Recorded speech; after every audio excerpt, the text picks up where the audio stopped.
Welcome to A Photographer's Life, the channel that takes you behind the curtain and into the world of professional architectural photography.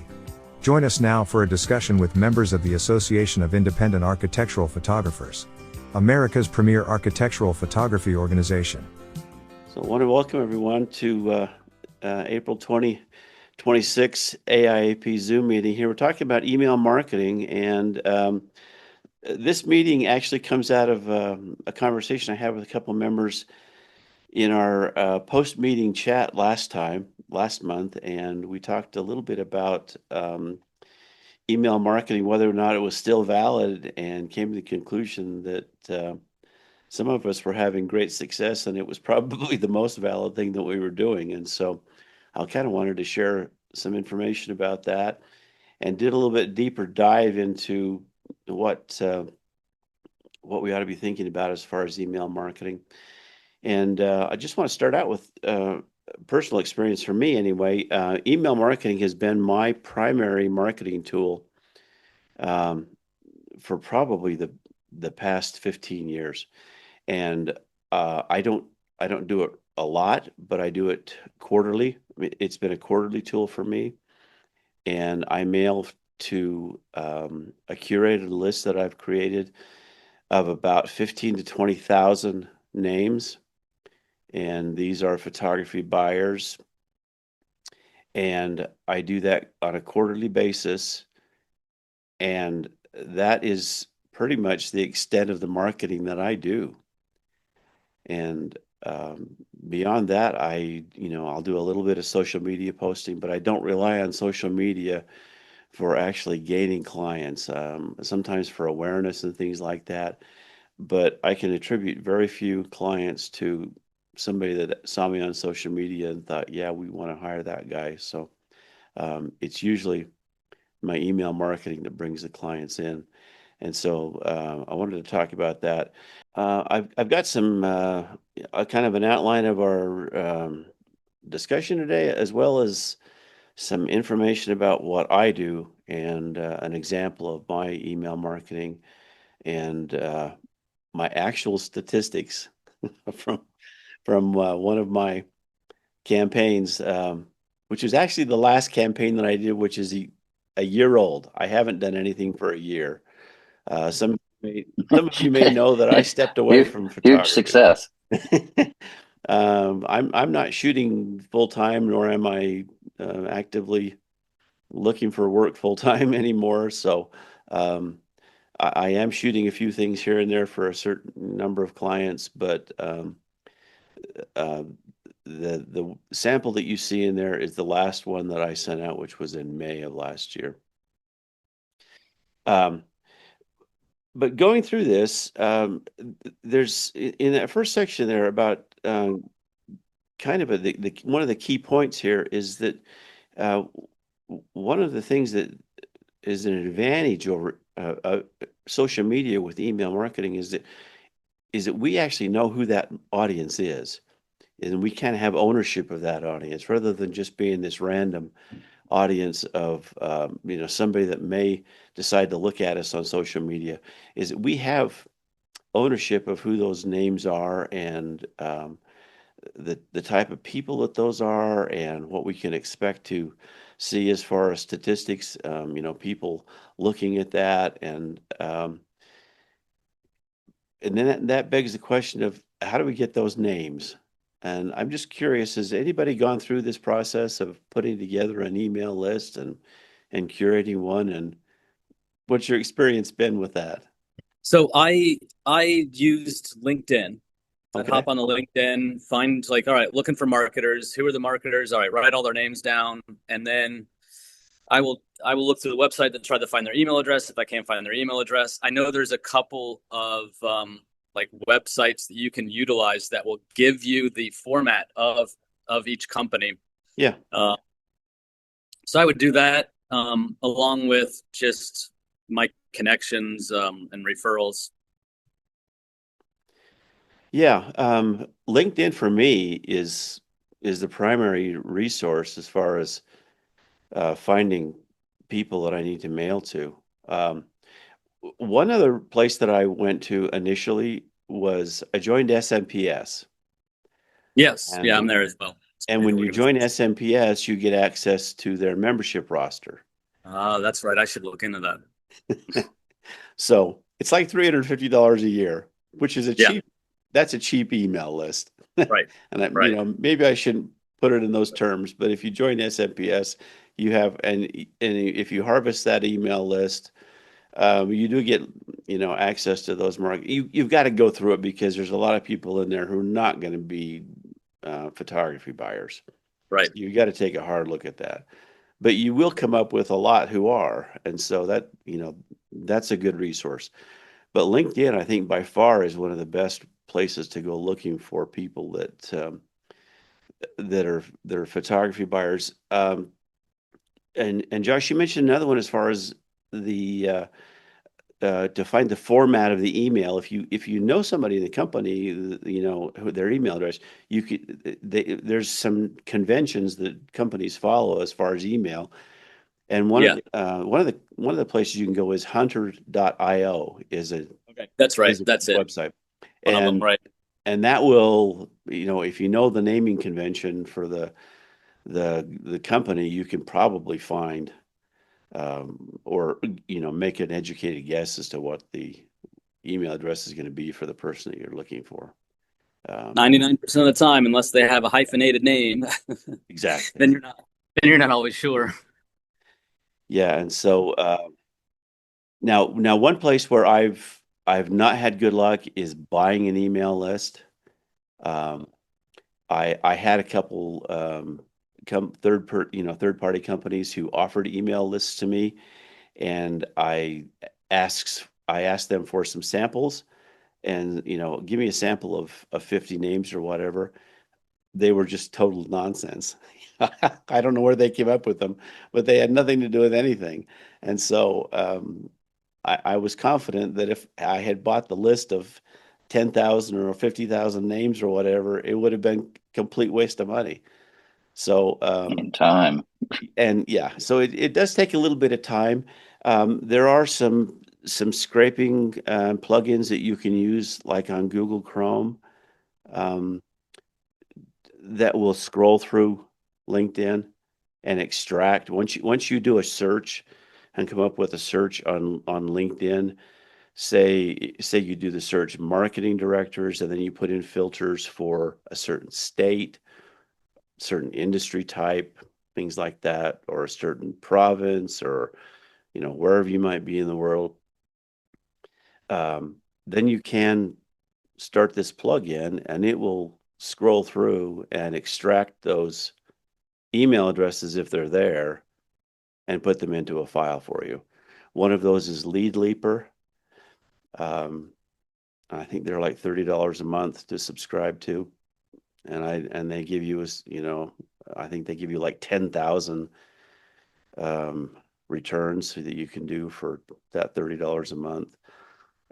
Something along those lines. There's a few others that the thing you have to be careful of is that if LinkedIn catches on that that's what you're doing, you run the risk of being banned from LinkedIn. So, you just need to be careful. Yeah.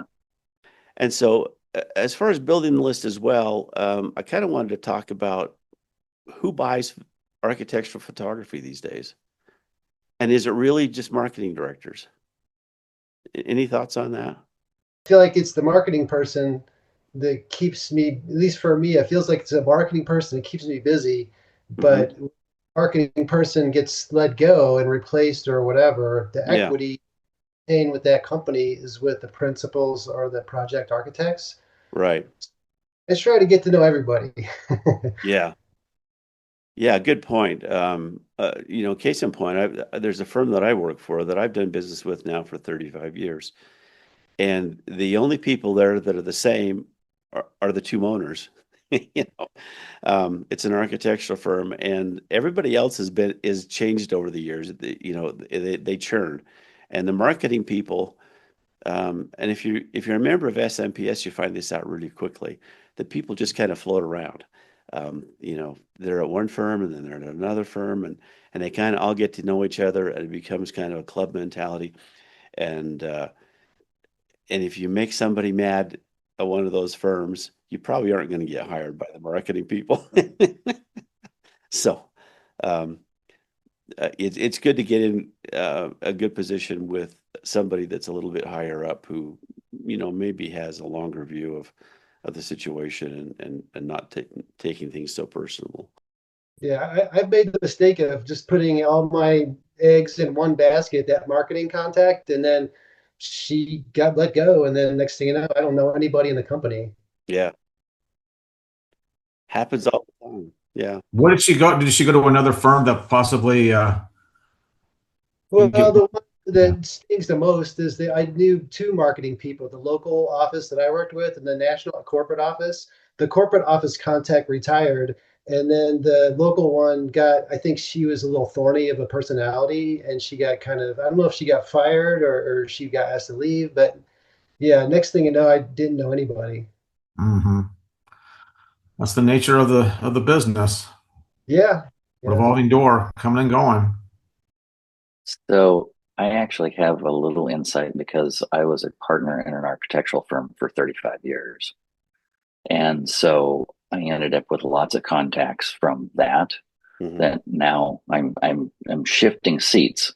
I was the designer Yeah. and they were all trying to call me, and now I'm trying to call them. And so I have found, I mean, I can tell you that within an architectural firm, we grew our firm to about 200 folks. And we Wow. went from one office when I was started there, probably, I think we had like 10 people, up to 200 folks. And we had an office in Nashville, Chicago, and Orlando. And now they have offices in Miami, Boston, as well as those, and a Tampa office as well. So I can tell you, even within the organization itself, and I don't think that that organization is any different than any other. The people in one office know kind of what's happening in that office, and the people in another office barely know what's happening in the other office. It just, and right now, in talking to all of the different, because I talk to contractors, I've actually worked with installing subs. I work with architects, interior designers, product manufacturers as well. And so everyone is so busy right now that I communicate through email to them. And I'm trying to build, I have a list of roughly 1,200 names that I've got put together, and I keep working that to try and grow it. And I am using mostly LinkedIn and people that I know, and trying to get them to introduce me to somebody else. One of the things that I do is when I photograph a project, I'm like, I will separately invoice everybody on the team that's sharing the cost of this, because that now I pick up another client. And I find that sometimes it's the marketing person, sometimes it's not the head of marketing, but it's somebody else that's actually doing all the work. Sometimes it's a partner or the owner of the company, and sometimes it's just a job captain. I've had it, because everyone is so busy. In an architectural firm, you're busy designing or proposing for your next job, and then you're doing that job. And as that starts to trail off, it now shifts over, and the contractor is the one running it. And you go from a team that maybe grew up to like 5 to 10 people back down to a team that's like 1 or 2 people. And the contractor knows what's happening daily on the job site. The architect really doesn't. Sometimes their meetings are only once a month. And when they slow down to that point to where that's the pace that they're doing on that job, 3 other jobs have come out and landed on their plate. And so they're constantly juggling. It's very much like a treadmill. Um, if you're not, if you're not busy, don't tell anybody, because you're either going to get cut or you're going to have 10 jobs handed to you. So it's just kind of a constant thing, but knowing how that works, I know to pay attention to the marketing people. But the guys that are actually at the job sites, the contractors, they're in tune because they know exactly where the job is at, and a lot of them want to show their project off as well. So, you know, I don't think you can just say just the owner or just the job captain. I think if you do that, you're potentially limiting your opportunity. Good point. Thank you. So let's talk about actually putting that email situation together. I think we can. I mean, it's not a good idea to ever do that just through your own email address. You run into some problems really fast, and you're going to get banned by your email provider, and you're going to have some compliance problems with other email providers. So you really need to use a service, and I talk about that in that third point here about using a reputable email marketing service. There's some compliance issues that you have to meet in order to send out mass email. And if you don't do that, you get shut down really fast and flagged as spam, and you'll never get through to these people. Your own email service is going to shut you down, and then everybody else that you've mailed to is going to flag you as spam, and you're going to have to start over from scratch. So you need to sign up with one of these companies that is able to send compliant emails that meet all the standards throughout the world for sending mass emails.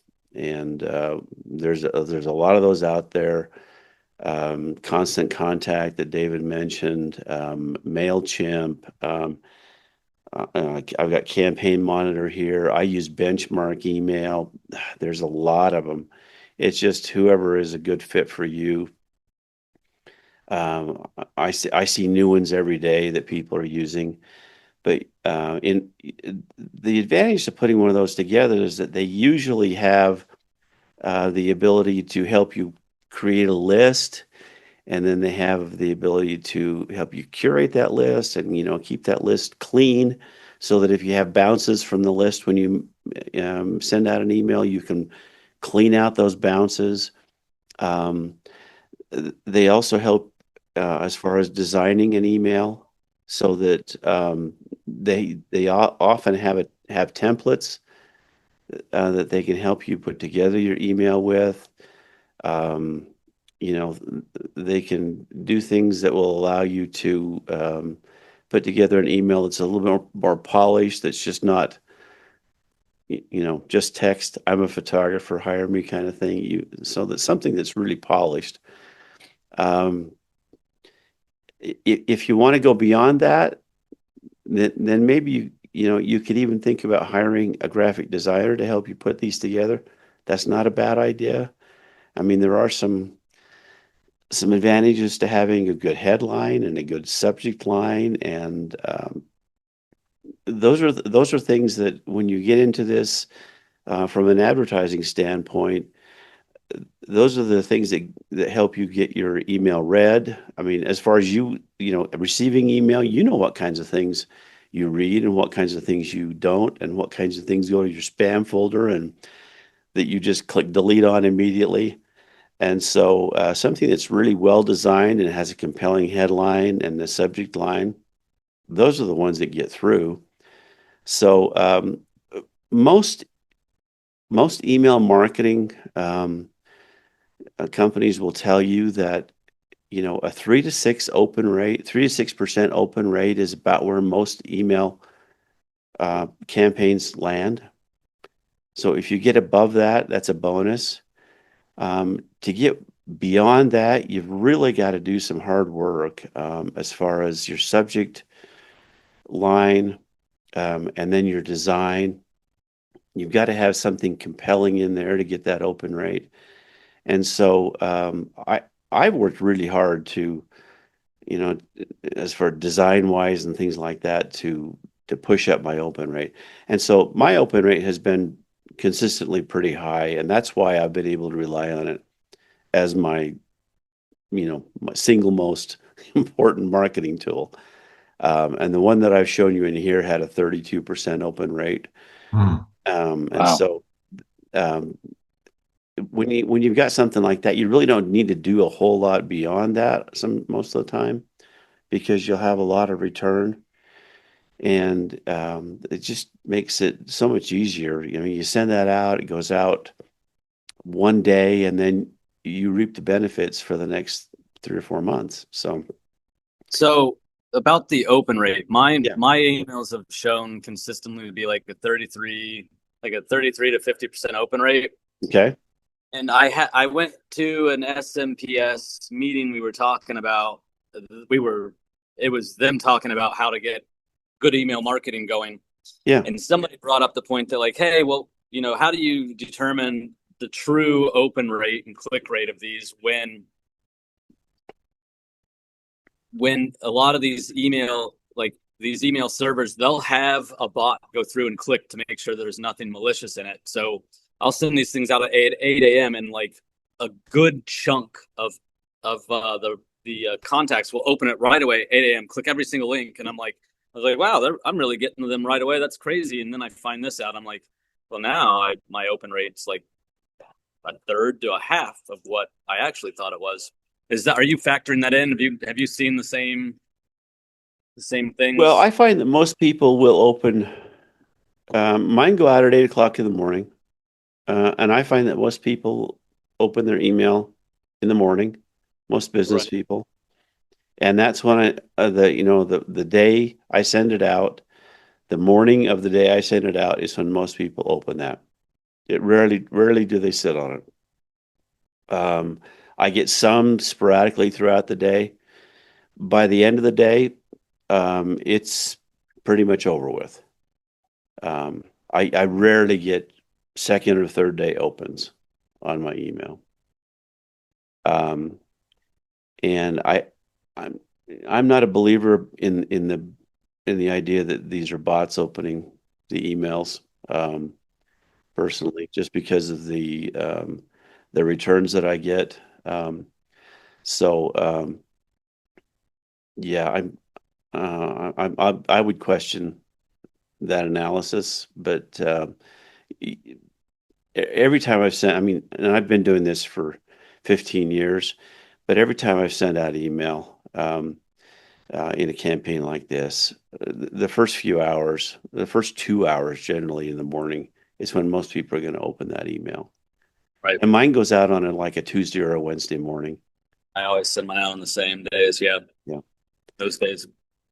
I never send it out on a Monday morning or a Friday morning. So, yeah, I think email doesn't work at all on Friday because I can't Oh. seem to get anyone to respond. Now on the other hand, there's a lot of research to show that social media is really effective on a Friday afternoon. So, because a lot of people are just kind of whiling away their time waiting to go home, and so they're fiddling around on social media, waiting for it to be 5 o'clock. And so there is some truth to that. But as far as email marketing, I don't find that to be the case. But I've had really good luck with the service that I use. I know some people are happier with other ones. And then there are some, where like David with Wonderful Machine, I think they have a service that they'll do that kind of thing for you. For a cost. Yeah, for Yeah. a cost. And I pay too. I can't remember how much I pay. I pay, based on the level of activity that I have, and I send out, a couple 100,000 emails. Well, and actually, it's not that many. It's about 100,000 emails a year is the level I'm sending out. So that's the level that I'm paying for with benchmark email. Are you finding that the emails are new clients, or is it old clients that are reminded, hey, I need to get a photographer out there? Well, it's a little bit of both, but for me, the intent of the sending the email is to gain new clients. I'm trying to increase my audience. I mean, Sure. there's some idea about increasing retention, but I mean, retention's I think that's more based on continuing to do good work. But I would like to increase my audience and increase the reach of my work, and so that was the intent. And honestly, when the economy's kind of fluctuated, the email marketing has been the thing that's really been more consistent because the economy might be bad in a certain area of the country or the world, and the email marketing kind of helps even that out for me. And Yeah. so, if things are a little soft where I am, I mean, I'm based in the Salt Lake City area, and if things soften up here, it's not a big deal because I may be working on the East Coast or the South, East or on the West Coast or something like that. So um, the emails are going everywhere, and I'm picking up new clients on a consistent basis. But it does help reinforce um, the ones that I'm still doing business with. Obviously, I think that awareness is good to maintain. Yeah. And then there's a section here I've got on crafting emails that get open, and some ideas about and these come from notes I've taken from seminars and things I've gone to, and people that have and advertising people who do this every day in and day out. And then as far as the content and the things that you need to have in there, um, I spend a lot of time on headlines, and I don't have a lot of content as far as copy, but I do have more images in there than probably a lot of people do. I see a lot of photographers that do like single image emails. Hmm. Um, for me, that um, I found that I get a little bit more bang out of having multiple images in there that maybe address different markets. And so I will put images in there that maybe address hospitality and healthcare and residential or something like that.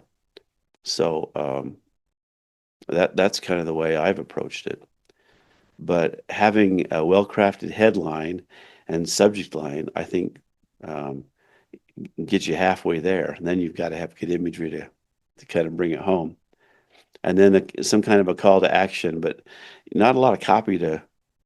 I don't read a lot of copy, so so I'm kind of you a know, picture guy myself. yeah, I'm thinking that most of those people that are kind of like me that yeah, I click on the email and I want to know what it's about and then get on with the next one.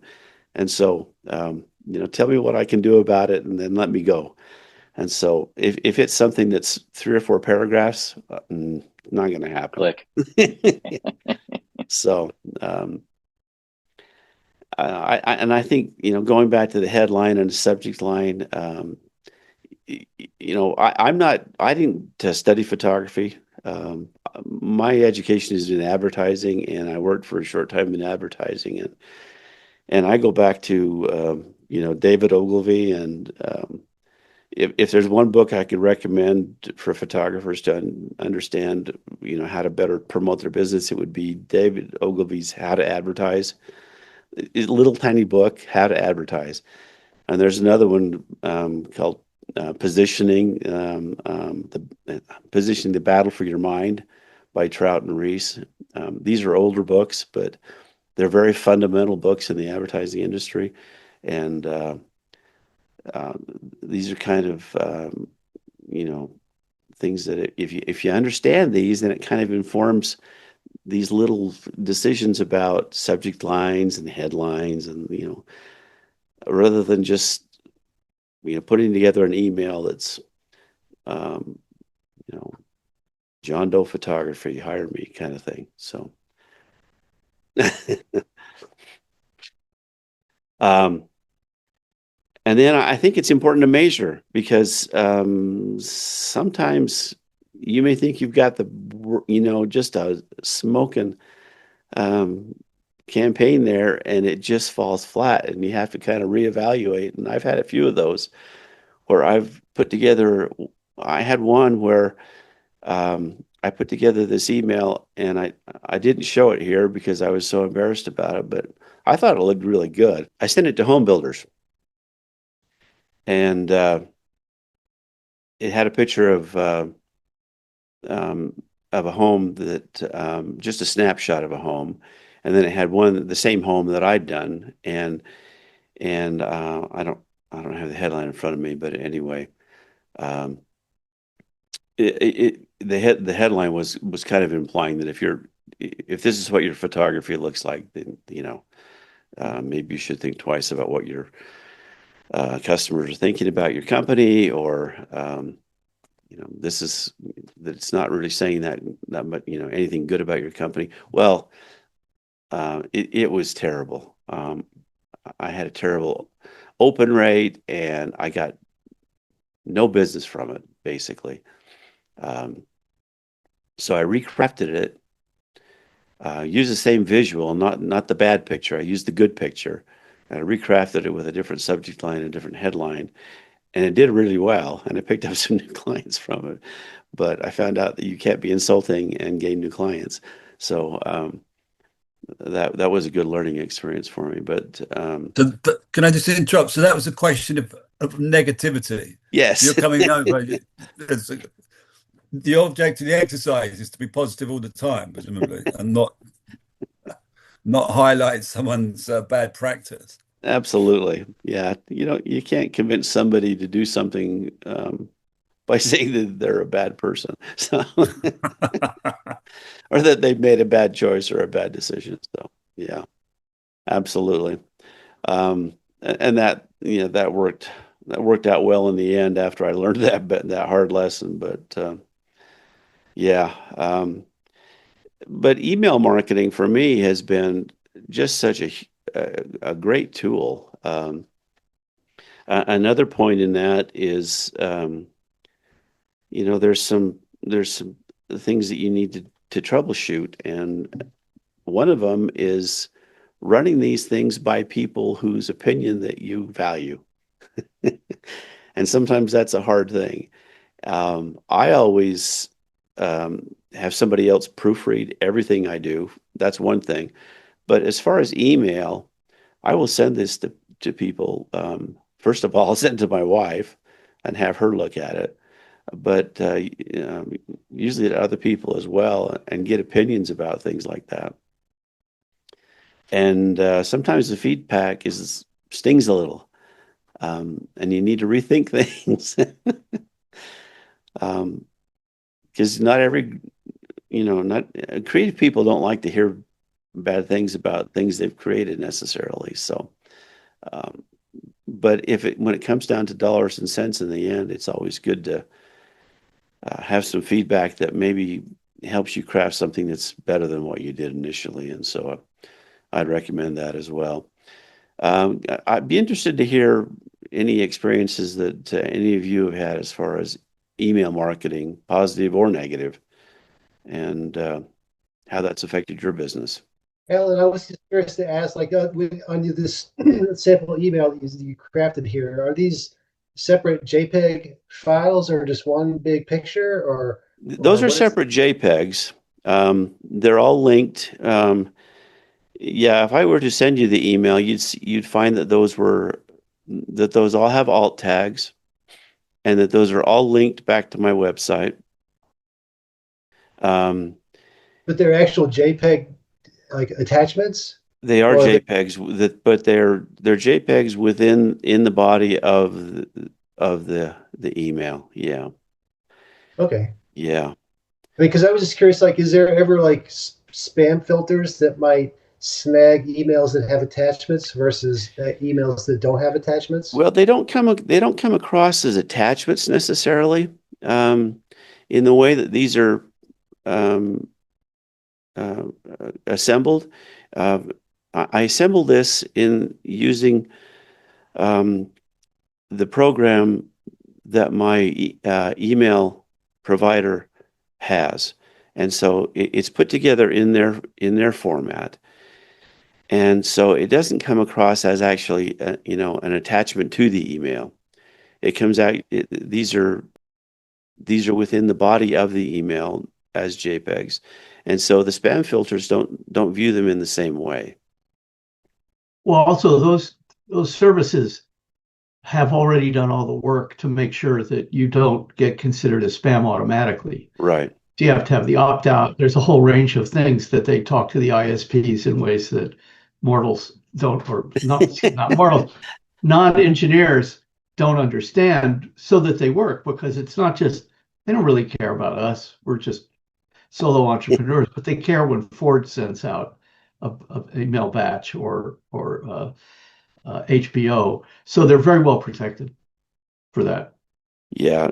Just as an example, when I first started doing this and I sent out, I was only sending out maybe 40 or 50 at a time. I would get bounces and all kinds of problems when I would send out an attachment with an email with an image.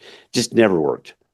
And so that was when I got educated about the fact that, oh, you need to use a service provider who actually knows how to put these things together and who is compliant with all of the parameters that ISPs have to adhere to. And so that's why I went, with that benchmark email, or any of these others will do the same thing for you. If you follow their guidelines and use their templates and stay within the parameters that they set for you, then you're okay. But it's essential. I have found just by attaching an image to an email, and that's the wrong way to do it, but using a Mailchimp or something like that's the right way. Mm-hmm. But by having something visual there versus just the text of like, hey, how are things going? You got any projects? And, or something like that. Just having an image in there, somehow I got a lot more responses when I sent those emails out than when I sent emails out that was just text. So I do think that there's a lot of validity to having an image in there, whether they're just spending more time looking at it, or or whatever it is. Yeah, and that brings up one point I wanted to cover as well. Is there's a lot of reasons that we can find to send out these emails, and several that I used over the years. One of them was travel, which was a huge one. I would send out travel notifications, and I would have 2 or 3 images in there, usually 3 images, but I would have in my subject line, as a travel notification, and then put the cities in that I was going to be traveling to. And then I would have a call to action in my copy, which would say that I'm traveling to such and such a cities. Please, and I have a day or two available to add, or I have time available to add 1 or 2 more projects in each of these cities. Please contact me immediately if you'd like to add your project. Now, the truth of the matter is, I may or may not have had a project in any of those cities. It may have been that I had a project in city A and a project in city B, but city C was in between, and I'd really like to have just stopped in city C on the way. So that may have been the criteria. Or I may have just decided I'm really tired of Salt Lake City. I'd like to go somewhere else for a couple weeks. And so I sent out a travel notification. But more often than not, it was because I had somebody that, wanted me to be in Miami or Boston or whatever. And I really just didn't want to go there for one job. I'd rather go there for 2 or 3 or 4 jobs. And so I'd send out that notification. And in nearly every situation, when I did that, I picked up other projects. And one of the incentives that I added to that was that I would add your project without additional travel costs, because somebody else was already paying to get me there. And that was a huge incentive. And I picked up not only did I pick up new clients that way, but it just made the project so much more profitable to be in a city and stay there for 3 or 4 days, rather than I'm in there for a day and then I'm gone again. So that was one of the situations where I sent out an email for. Um, Another was to announce a project that I thought was especially interesting. If I did a project that was unique, or had won an award or something like that, I would do a project announcement. That was another reason to send out an email. Um, that was something that I always enjoyed doing. That was less frequent, but every once in a while there was a project that was really quite unique, and I would send out one for them. Another was if for some reason I had won an award. I think those are less important, the pat on your back kinds of things. I'm not sure those are really that meaningful. It's like when, companies have, their 25th anniversary of, that's really only important to the company, but less important to the customer. So, I kind of hesitate on things like that. But if I won a certain award, maybe I would announce that and send that out. But probably in the copy, I would have something else to talk about other than, this is my award kind of thing. So there's always something that you can probably find a reason to send out an email about that might be compelling, to a certain market segment that you're doing business with. One of the things that I've seen, and this is more of a social media thing, but it might be something that you could leverage somehow. Um, there's a local photographer here, and when they photograph somebody's project, they'll actually put it on their Facebook page, and then they will also put in those companies that were involved with the thing, so that they're kind of build some rapport, and they're doing a little marketing for those companies while they're actually marketing themselves. So, Well, in addition to that, if you on Instagram create a collaborator in your client, or I had a client just do this for me, um, then you get way more bang for the buck, because now you get all, if they, I did a job for the National Trust for Historic Preservation in Monterey, and the the facility, Cooper Malera Adobe, if you're ever in Monterey, beautiful little spot.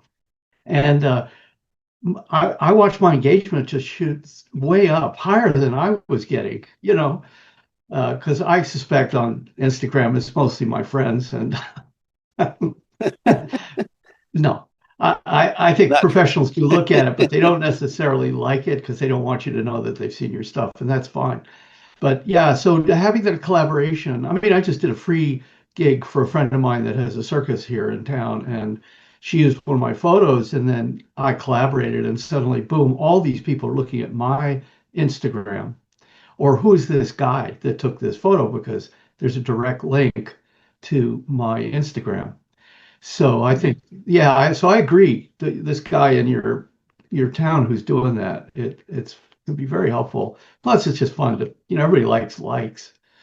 well, it's so in I guess in the googliness of the world, one of the things that will allow more traffic to be finding you, whether it's on Facebook or whether it's on your website. One of the things that is a proof for those search engines, or those, I don't know, whatever the metadata for it. If another company has your name, or they have somehow you're referenced outside of your website, because on your website you're great, but when somebody else has something positive about you, all of a sudden it now proves to the system that you're valid, and it will start to send more traffic to you. That was really important in the early days. Like backlinks is kind of one of Mm-hmm. the terms that they used for that. It was really, really important. It's still important. It's a little less important than it was, um, because the algorithms are really, in the end, just about selling ads.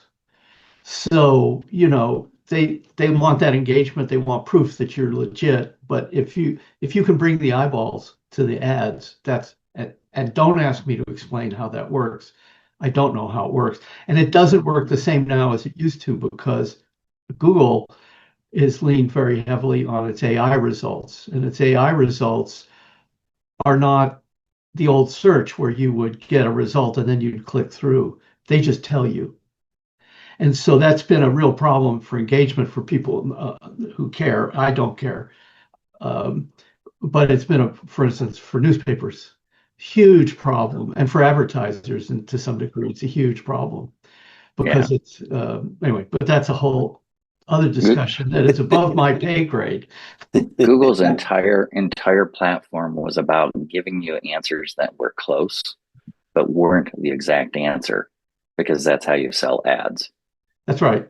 And answer engines, the new AI device out there, answer engines give you the exact answer, and that's why this proof of you being legit is important still. Yeah.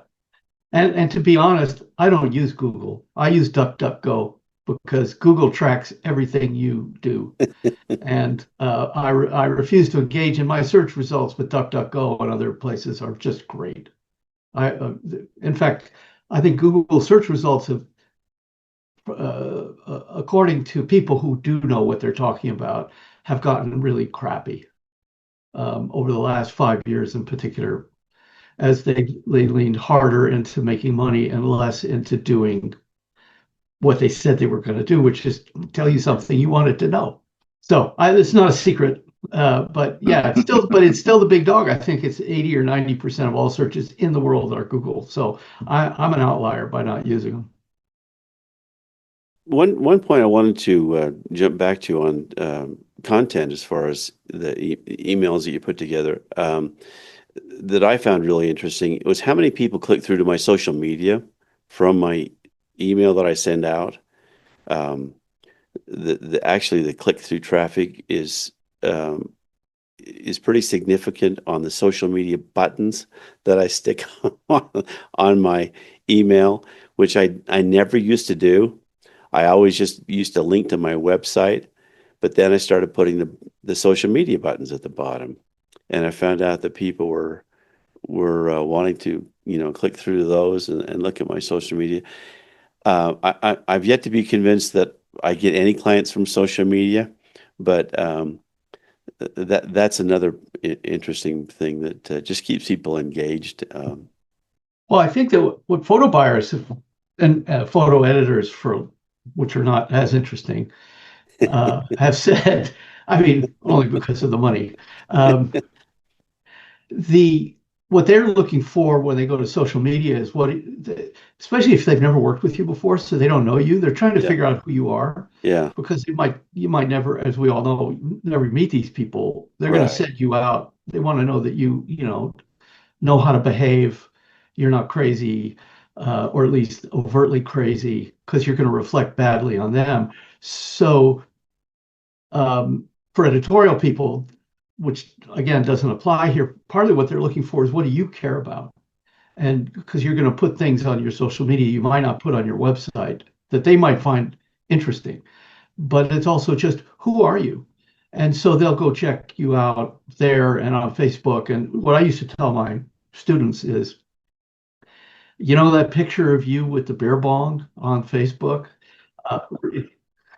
you want to remove that picture, because unless you're only marketing yourself to companies that like skateboard manufacturers or snowboarders that care that, oh, that's great, he's a stoner, Well, yeah, I think there is some vetting that absolutely goes on in social media. I've found that with advertising agencies that they really look. An art buyer for an ad agency will definitely look at your social media. And not that many architectural photographers do business with ad agencies, but when you do business with an ad agency, those are big dollar jobs. Yeah. And so those are important to make sure that you're pretty well buttoned up on your social media. Yeah. And LinkedIn, I think is for me, I feel is the most important for commercial clients. Absolutely. Yeah. And you can see that they've looked, especially if you pay, which I don't, but or I have done on occasion. Yeah. You can really track who's looking at you, and you just see who the companies are. And I sometimes send out a email marketing, and then within a week or two, I see that somebody from that company has checked me out on LinkedIn. Yeah. So, yeah. Yeah, that's true. You don't even have to subscribe to the premium to be able to at least see the Oh, no. companies that are looking at you Yeah. on the searches. And you So can put 10 photos. I mean, I basically set up a social media post, and whatever I put on Instagram goes on to LinkedIn, all the yeah, words, all the pictures, everything, and the tags. yeah, and there's a number of there's a number of programs that you can subscribe to that will allow you to create one post that goes everywhere, and that Yeah. saves you a lot of time. Yeah. So those are things to consider as I got a well. question. Yeah. Have any of you put any of your images on Google Maps where you pull up the property you shot and then put the image you want? Because I've had some clients they're going to put it there, but don't know that the metadata stayed there. So I It does tried not. one. That's what I thought. It does not stay there. Yeah, let's go down this road just a little bit because I think it's an important one. Yeah. Because I've had a number of cases of copyright infringement that I've been pursuing this week related to Google Maps, where people have stuck images on Google Maps, and Yelp and other things, but Google Maps specifically and Apple Maps, and that metadata is gone, and the only way I've found these images is by using Google Lens to identify where those images have shown up. So people have used my architectural images to advertise their business on Google Maps. They're not clients of mine. They just scraped my image and stuck it on Google Maps, and there's no metadata there to incriminate them, so they think. But by using Google Lens, I was able to find that image and then initiate infringement proceedings against them. But yeah. Well, that's kind of my thought, was that if I tried it last week, I put one on with the little watermark. Yeah. But what was impressive is the next week I got an email from Google and they said, 10,000 people looked at it this week. Yeah. I thought and I don't know if that's giving me any SEO credit as far as, and actually I looked and it said that more than likely your metadata has been stripped. Absolutely. Other than, I think, like the location, the GPS location. Yeah, it's just like House or any of those other, you stick it on there, your metadata is gone. They repurpose that and Facebook and Instagram. I mean, they make a point of doing it. Yeah. So when you put it on, if my clients are sticking it on there with nothing on it and the metadata strip, should I try to stick it on there first before they put it on there and at least got my watermark, which is not? Well, I'm not sure what benefit it is to you. Okay. I mean, honestly, I've never thought that a photo credit was of any benefit personally. No. Well, I just other than if you saw the image and you wanted to contact me, you could that way, versus if they put it on, then it has nothing. Right. Yeah. Contact. So. Well, you have to. I mean, I'll throw my 2 cents in, even though I don't really know what I'm talking about. But it strikes me that people looking at Google Maps are not looking for architectural photographers. They just want to look at see what the thing that they're going to or thinking about going to that place looks like. That's it. Yeah. So commercially, I think it's not. It doesn't strike me as being very valuable. But having a watermark is always nice. I mean, one of the things about watermarks is that if you do find an infringement and your watermark is gone, that's a sign of conscious infringement. Right. Alan will have the better term for that, but Will, it's a legal term of art. We call it flagrancy in my country. Yeah, yeah, okay, there you go. willful and Flagrancy. deliberate is the United States term. Yeah, That brings another 100% uplift in the fees on a small claims court. yeah. Flagrancy for stripping out the metadata is against the Copyright and Patents Act, Yeah. which was a cul-de-sac for you guys. So let's move on. Well said, Talking Bob. about British copyright laws, it's pretty niche on a Friday in America. So Yeah. Oh, I can't Well, get enough.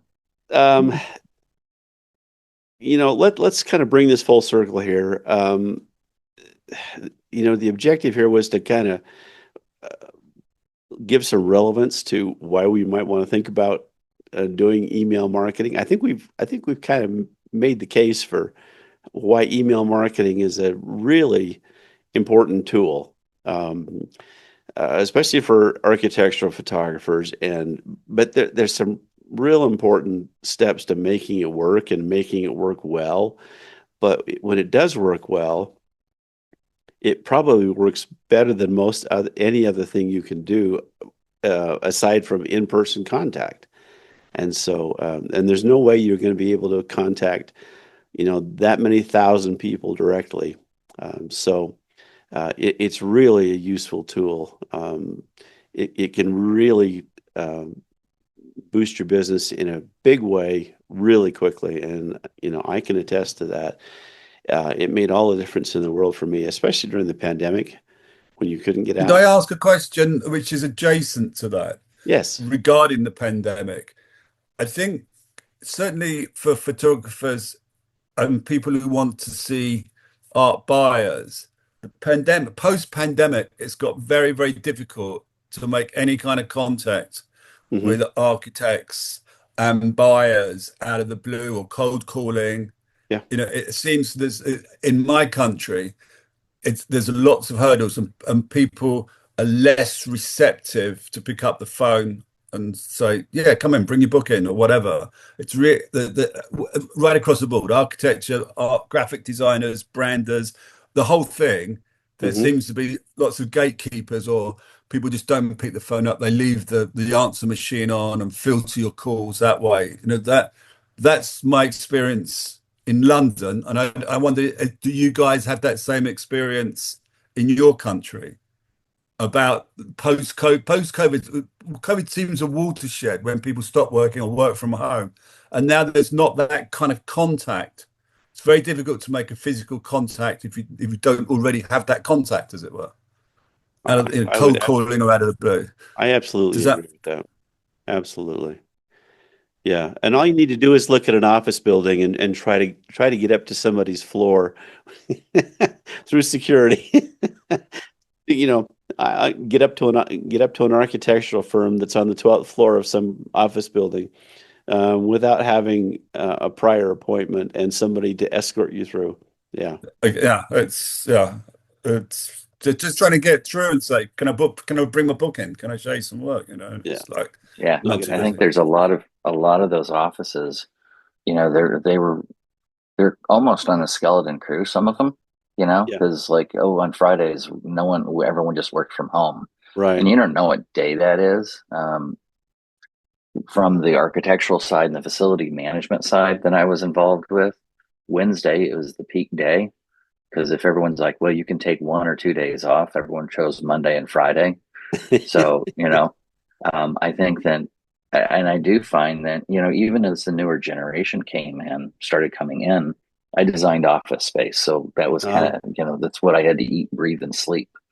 And so there was this thing where the newer generation coming in, because they're like this all the time. Yeah, that's the new source of communication. Right. It's about pictures and it's about that. And if you don't wow them in the first, half a second or so, click, you're gone. So there is a lot of that. I think the other thing that I wanted to touch on is, because you had the marketing person, I'm starting to now see a lot of these firms where the son or the daughter is starting to come in and they're starting to step into the role that the original principals or owners had. So if you're not making connections with the younger people in the firm, that's probably going to be worse than what AI does to you, because all of your contacts are going to be gone. Yeah. Well, I just kind of from my experience, I just want to share this, that for me, the vast majority of work that I do, people contact me or they respond to me via email. I reply to them via email. We may have a phone call after that. I usually never meet them when I do the photo shoot, unless they have to be on site for some particular reason. I will probably never meet the person that hired me to do the photo shoot, unless they have to be there for, unless there's a compelling reason for them to be at the photo shoot. There will be an on-site contact that I will be with. Otherwise, I will never meet that person. So the contact is all electronic. And, to Paul's point, it's not in person anymore at all. I don't have a book that I show. My book is my website, and my correspondence with them is all electronic generally. It's nice to pick up the phone and talk to a person if I can, but a lot of times people don't even want to do that. So being able to craft an email that gets, everything that we need to talk about in a concise paragraph is a really important skill. And so that's kind of where we are right now, unfortunately. Well, it's probably good not having the architect or interior designer on site with you. They're kind of a pain in the ass. I didn't want to I'm say not going to lie. I didn't want to say that. No, I would never say I that. came from that world. And having trying to communicate or trying to schedule or something, I'm like, oh my God, how are you guys existing? So, yes, that's funny. I want to add just one little thing. I apologize for coming in late. If this has already been covered, but one of the things that's nice about emails is you can craft them quite individually. Yeah. So I send out emails now. What I do particularly, well, I almost always just look at the website first, because I have a list of things that I shoot, right? And so if I see that all anybody does is residential architecture, I just remove the retail, the hospitality, the industrial, the portraits, because it's not going to be relevant to them. And conversely, if I see that they do all those things, I make sure that they're in there. This is what I do, and it's in my introduction. And if for some reason I found out that I have any connection at all with somebody that works there, or particularly a particular project or a kind of project, I will make note of that in the email. Now, how well that helps me, of course, as we say, you don't know until you get the call. But if a company does a lot of historic preservation, I will send them a direct link, for instance, to the job I just did for the National Trust for Historic Preservation, because that makes you look really good. When the National Trust hires you, that's legit. And those sorts of things. So that little personal touch can make a difference. But I also want to say, I have just landed a job from a company where two things that were really surprising. One, I hadn't emailed them for 3 years. They had fallen off my marketing radar. And my initial contact with them was they called me. I almost didn't pick up the phone because I thought, it's another spam call. But, it turned into a job. That's remarkable. I know. Well, it'll happen again in 10 years if I'm still alive and working. There you go. Gentlemen, thank you for joining me today. That's It's good. been very enjoyable. I hope that this has been beneficial to everybody. I've learned a lot from each of you, and I appreciate your contributions today. Please take a second look at this outline. There's information here that I put together that we didn't go over, and I hope it'll be beneficial to you. Again, thanks for joining in this Zoom meeting, and we look forward to seeing you next time. when we close the recording, we'll stick around if you'd like to and chat on the back side of the recording here. But wish you all the best and hope you have a great month, and we'll look forward to seeing you again.